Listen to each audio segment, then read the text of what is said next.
25 minutes before 11 o'clock. Thank you for tuning in this Monday. I wanted to tell you something. I love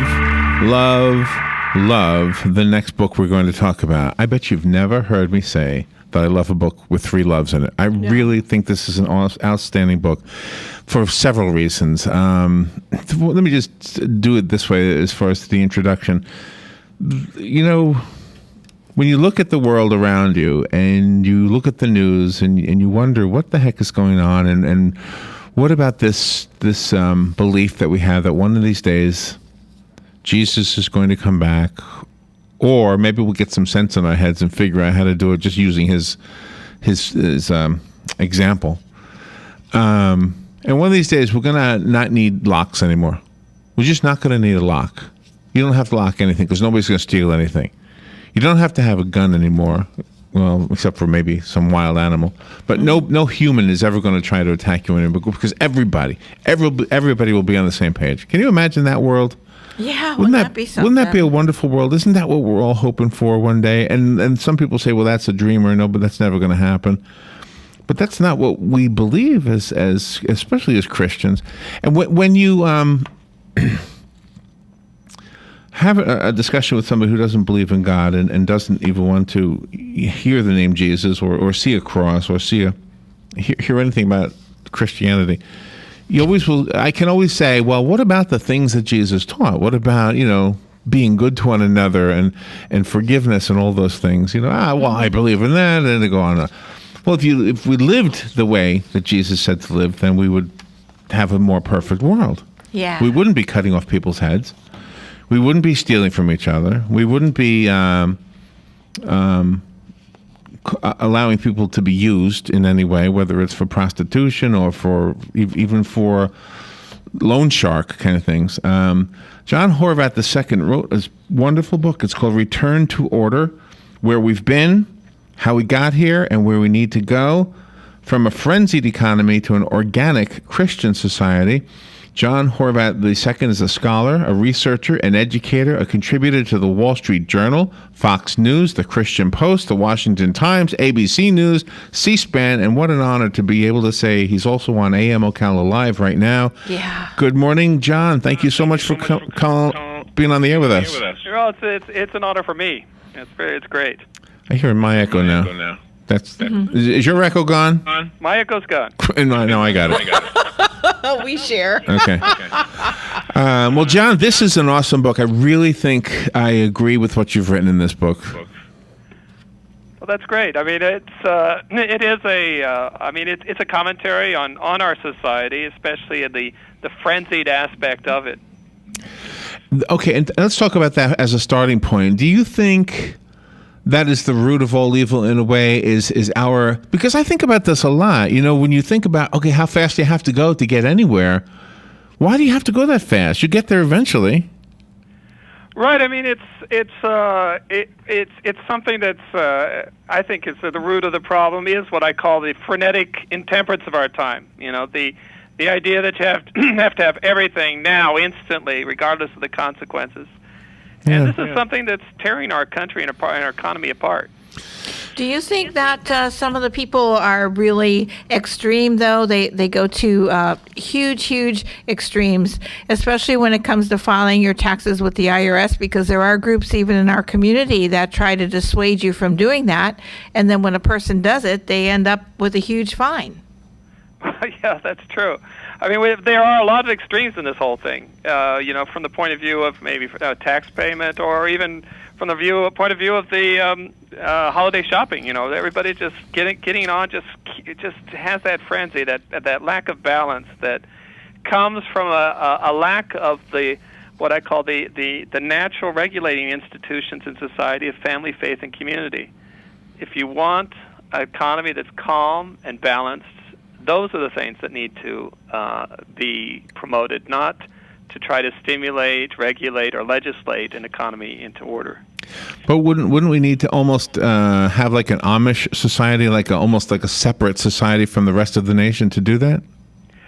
No, not really. I mean, these types of these principles, the principles of order, are universal. They apply to all peoples and all times. And if you look at history, when men have been much more in order than we are today, they go back to these basic principles of order that I talk about in the book. So everyone can it can apply to everyone. It's not something just just for a specific group. So why is it then do politicians insist on working only for their party and with their party instead of after they're elected to drop all of their labels and just work for the people that elected them?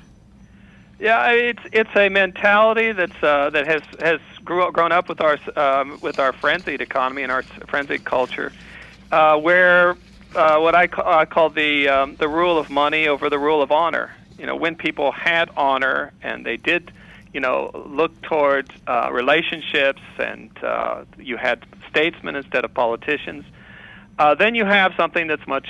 Then you'll have a society and economy that's balanced. But today we don't. We have this frenzied way of looking at life, and it leads to what you just described.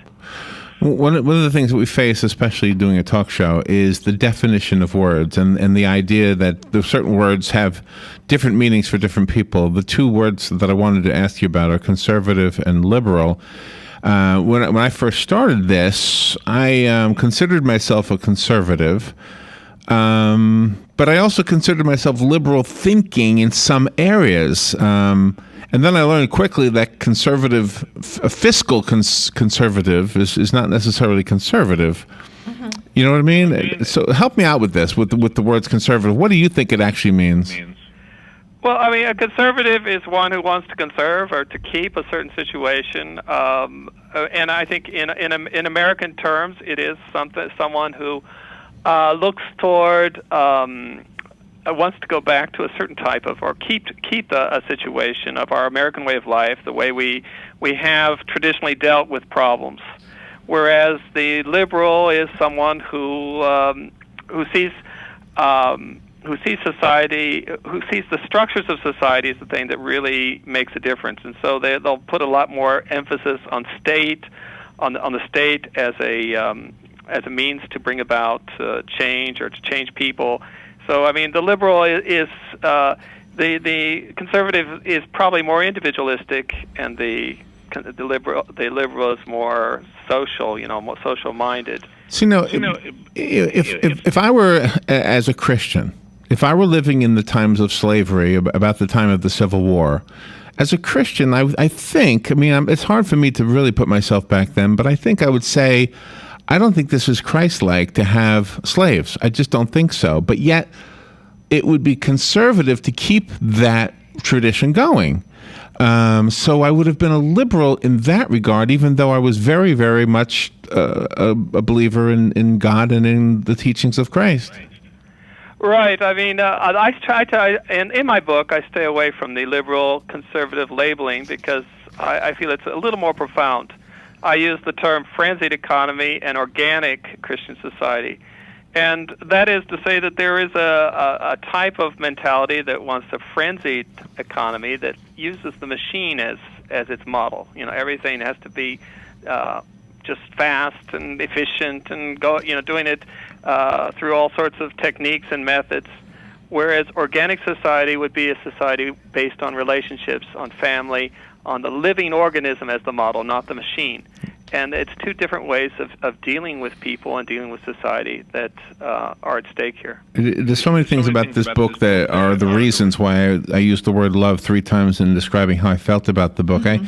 I am so often, I don't necessarily buy into the 1% of the people are rich and therefore bad. I don't necessarily buy into that. But at the same time, there is a discrepancy between the haves and the have-nots. That is true. I mean, there's no doubt. With the imbalance of economy, you have an imbalance of incomes. But the solutions so many give, like Thomas Piketty and his big huge book, is taxation and coercion, and tax the rich to death, and that'll serve them. And that's not the solution. It's not going to resolve the problem. It's just going to kill the goose with the golden egg. But each individual has to show good stewardship of their own money, their own time, their own attitudes toward things. Yeah, absolutely. Everyone, that's one of the things I like about an organic Christian society is the fact that it allows a person to develop their potential and not fit into a machine that sort of suppresses the creativity and the way of people dealing with things. So in our society, which is multi-religion, and when we say a Christian society, it almost sounds like we're leaving out the Jewish friends and the Muslim friends, and I'm not saying radical Muslim, I'm saying just normal Muslim friends. But I wonder how you thought about that. I mean, if somebody is acting Christian but worshiping differently than a Christian would, are they as Christian or as Christ-like? Well, I use the term Christian society because organic societies have existed throughout history, and they are societies based on family, faith, and community that are certainly much calmer, much more balanced in their way of dealing with things. But when you put the term Christian into the equation, it adds a lot of things. The Christian faith brings with it concepts of charity, of justice, and dignity that you don't find in other religions as it is expressed in the Christian religion. So in that situation, I mean, everyone benefits from an organic Christian society, even non-Christians, because they're treated with that justice, charity, and dignity that's part of what Christ taught. I do love the book, and I want to make sure we are fair to the book. We're kind of picking your brain because you hit a nerve, I think, with both of us that is a topic that we want to discuss. I want to be able to walk through the streets of what's considered the worst neighborhood and not be worried at all. I want to be able to have no locks. I want to be able to be treated fairly everywhere I go as far as what I'm buying, and make sure nobody's going to hurt me or my children. We needed to take a little break. John Hovatt II is our guest. His book is called Return to Order: From a Frenzied Economy to an Organic Christian Society. And I want to ask him to tell us what he mentions in the book about now, what we can do right now. We'll take a little break and be right back. The weather is brought to you by myfwc.com. Safe boating is no accident. It'll be mostly sunny today, very warm and humid with a high of 84 to 88. Mostly cloudy and muggy tonight with a shower around, lows in the upper 60s. For tomorrow, mostly cloudy with some showers and heavier thunderstorms around, highs in the 70s to near 80. And for Wednesday, mostly cloudy, breezy and cooler with some rain and a thunderstorm in the morning, then just an afternoon shower, highs generally in the 60s.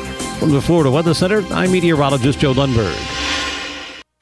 Are you wasting hundreds or thousands of dollars on termite retreat fees? If you're not with Turner Pest Control, you probably are. Turner Pest Control offers the industry's only termite and pest control package that never charges retreat fees, ever. You can get started today for only $99. This is a value of $500 or more. This includes treatments, installation of monitoring stations, quarterly pest control, and a lifetime guarantee, all for an unbelievable low $99. Even if you have another pest control provider, visit turnerpest.com to find out how you can avoid paying those high termite retreat fees.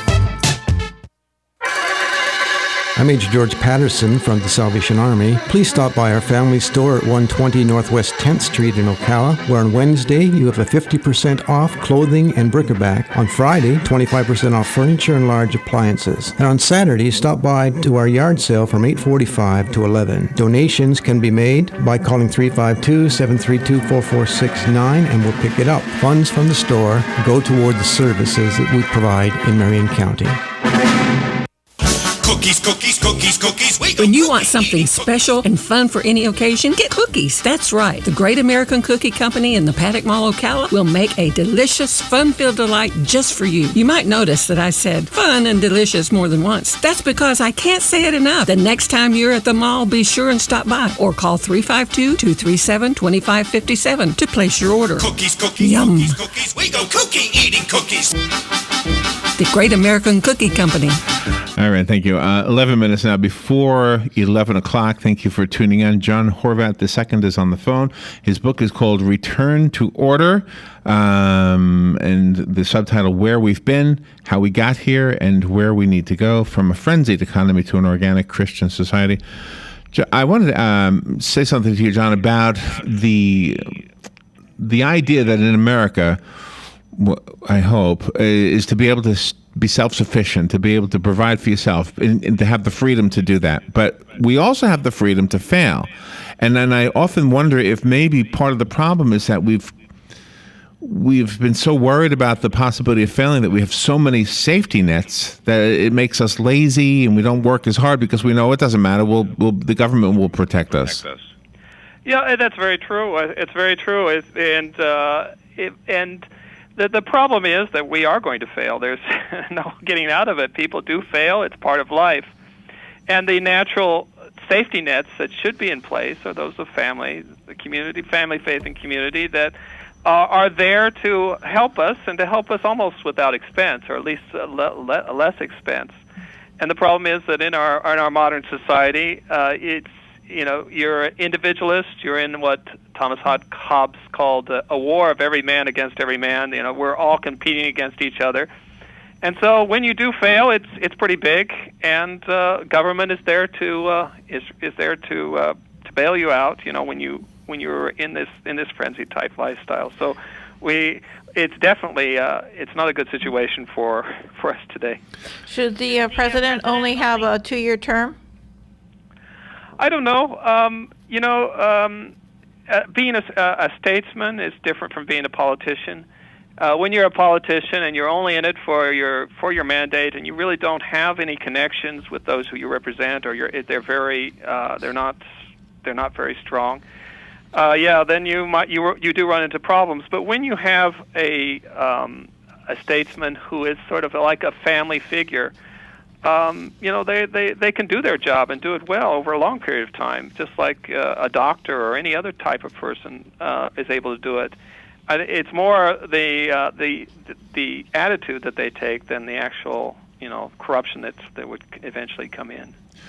Well, this morning there was a story of, I guess 3 more astronauts are up on the space station, and they went up there on a Russian rocket, and it kind of makes you feel bad because, well, we used to do it right here from Florida. We used to send them up there and from America. Yeah. And yet I wonder if maybe the advances we're making and the direction we're going as far as ethics are stagnant. Have they gotten worse, or are they getting better? Does the rest of the world look at America as a place where, gosh, over there they treat each other so fairly?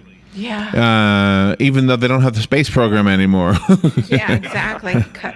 Yeah, I mean, we definitely we need to go back to that, which that self-sufficiency, that those frameworks of order that are so important. And when we lose those, people don't trust us anymore. They start to make questions and doubt, and it is something that I'm very concerned about. I heard I think it was Glenn Beck the other day, and I don't mean to be stealing his idea, but it was an interesting thought that Walt Disney contributed to us more than we realize. It wasn't just about entertaining; it was about imagining and saying, what would happen if we could have a car that would fly, or what if we had all these things? Mm-hmm. Right. There's a chapter in the book called When Men Dream, and it says that that is the foundation of civilization, when people are open to the ideas of, well, what if we did this, if we made this more beautiful, if we did, those are the kind of things when people lose that ability to dream and dream big, then society goes into decadence. You talk and about that happens a lot when you have regulations and things that restrain those dreams. And that leads into the chapter on capitalism that you have in your book. You have a very profound view of that. Yeah, I mean, I tend to stay away from the term capitalism because it really has no definition. Not even the economists can really get it, and usually it was a term invented by the socialists, and so you're pretty much on enemy ground when you try to use it. But there are abuses in our economy where there are imbalances that need to be adjusted, and I deal a lot with that in the first part of the book. Mm-hmm. One of the things that is different about Christianity than I think any other religion is that Christ was, in addition to, I guess you could say, a philosopher, but he was also healing physical ailments. And in a world where we are progressively changing and improving how we handle physical ailments, not to say that we shouldn't, and don't get me wrong, but I think sometimes we think that because we can now do surgery with 2 little puncture marks instead of ripping you open, there's so many more things we can do now. It's almost like taking us down the direction of, well, we don't need Christ anymore to heal us. We can do it our way. Yeah, and that comes from a kind of materialistic way of looking at medicine and at education, at a lot of these things. That that medicine is takes on a certain mechanical aspect, where it's all about technique, it's all about opening people up in the least invasive way, all these kind of things. Whereas in an organic Christian society, the healing of body and soul is taken into consideration, and so often I think we neglect that there are a lot of the living body is a very complex thing. It needs to take into consideration both things, the body and the soul, when it's healing. How can we bring up our children in America with fairness and open-mindedness so they're allowed to be creative and not brainwashed? Very good question. I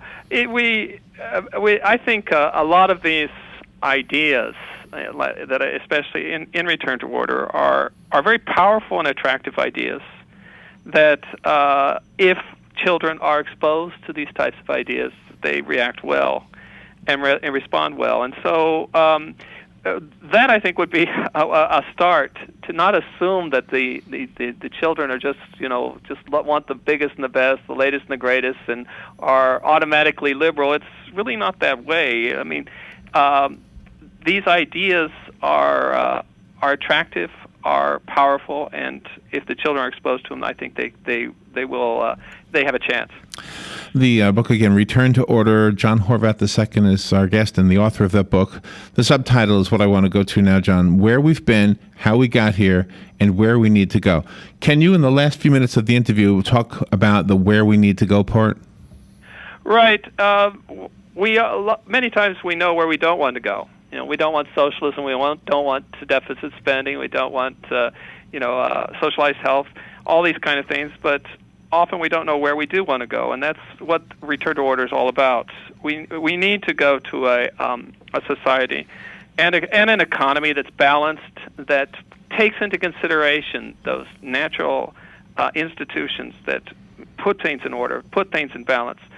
We need to return to order, and I think it is something that's not only necessary but possible, that especially as the situation worsens, people naturally turn toward order.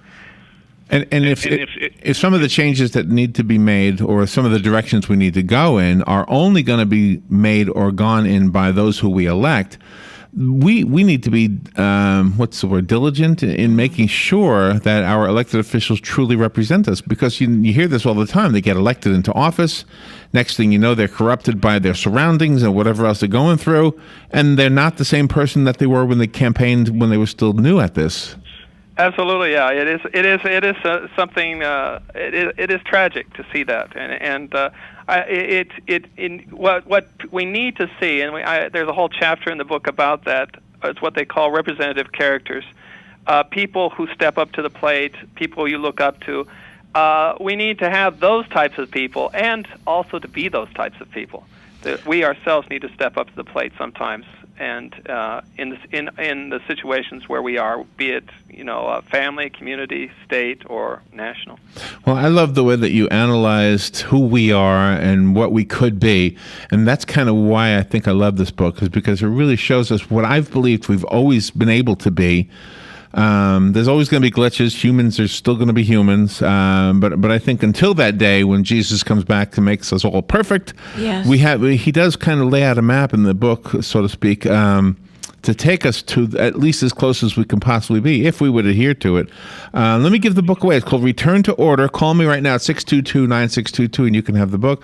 And, John, I need to know how to buy the book. Do you have a website? Yes, it's www.returntoorder.org. It's easy enough. That echo still didn't go away. I've been trying to ride the little knob here so that I don't hear that echo. Well, thank you for what you're doing. Have a great Thanksgiving and Christmas, and thank you for writing the book. I think you have laid down some kind of groundwork or roadmap for us all. Oh, thank you very much. It's really been a pleasure. Very good. All right, we will take a little break. We'll be right back.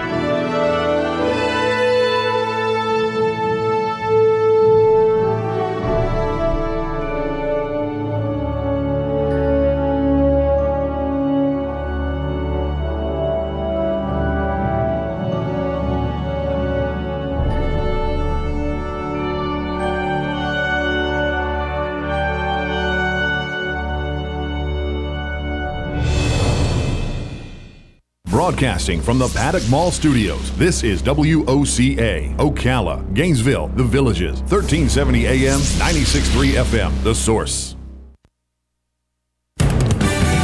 Fox News Radio, I'm Pat O'Neill. A vacancy in President Obama's cabinet. White House officials confirmed Defense Secretary Chuck Hagel is resigning. It is something that had been discussed between the president and Secretary Hagel for several weeks, we're told. Officially, they're saying by mutual agreement, but behind the scenes, the word for weeks has been that he was under pressure to step down. Fox's Jennifer Griffin at the Pentagon. Hagel has held the post since early last year. Ferguson, Missouri, still on edge, awaiting a grand jury's decision on whether to indict a white police officer in the August shooting death of a black teen. Protest organizer Gina Godey. If he don't get charged down here, he have to answer to God up there. So it's okay. God got it all in his plan. A few arrests were made over the weekend, but demonstrators were mostly peaceful. Drivers continue to benefit at the gas pump. The average price for regular fell 10 cents the past 2 weeks to $2.84 a gallon, a 4-year low. Fox News, we report, you decide. Napa tire gauges are now just $1.99. The perfect gift for anyone who owns a car with tires.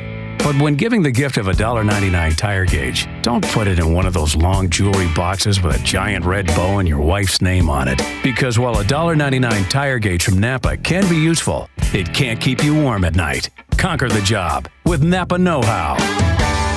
At participating Napa Auto Parts stores while supplies last. Offer expires 12/31/14. Geico RV presents Reflections from the Road. After a few hours riding in my RV, I get in the zone. It's just me, the road, and the savings I get with Geico RV insurance. There's no more worries, no more 9-to-5 hustle. It's like I'm a caged animal set free. What's that? Is it a grizzly bear? No, it's just me switching to Geico RV insurance. Saving money, wild and free. Geico, for your RV, trailer, or camper. See how much you could save. It's time for Farm and Ranch headlines on the Southeast AgNet. I'm Tyron Spearman reporting. Well, peanut farmers have been watching the export market to see if they can increase acreage next season. The good news is China is back in the market. China came back with orders for in-shells. In-shell shipments now for August and September are up 7.5%, with China number one with 3,333 tons. That's metric tons. The Netherlands is number two. Third is Germany, fourth is Italy, and five is Canada. Most of those peanuts will come out of North Carolina and Virginia. The other good news is raw shell peanuts from the southeast, Georgia, Florida, Alabama, and South Carolina, is coming out up 1.1%. The top buyer there is Canada, followed by Mexico, followed by the Netherlands. Russia is number 4, and number 5 is the United Kingdom, but overall an increase of 1.1%. Peanut butter is down 36%. The top buyer, Canada, followed by Germany, and they are up last year for the entire year up 21%. So the orders have slowed down during August and September, down 36%. So the U.S. peanut export market looks good with a good supply of quality peanuts, and now 2014 is expected to be shipping to the European Union after a check on the quality of this year's crop that was hit by the drought. Did you know your checkoff is sharing the benefits of beef with millennials through social media? Did you know your beef checkoff helped get 6 extra lean cuts certified as heart healthy by the American Heart Association? Did you know your checkoff is helping us set new U.S. beef export records? While you manage your operation, your beef checkoff is working hard to keep beef top of mind with consumers here and around the world. Get to know your checkoff and start sharing the facts at mybeefcheckoff.com. Funded by the Beef Checkoff. If you want to find out what's happening, log on to our website at southeastagnet.com. I'm Tyron Spearman for Southeast AgNet. LA Alice.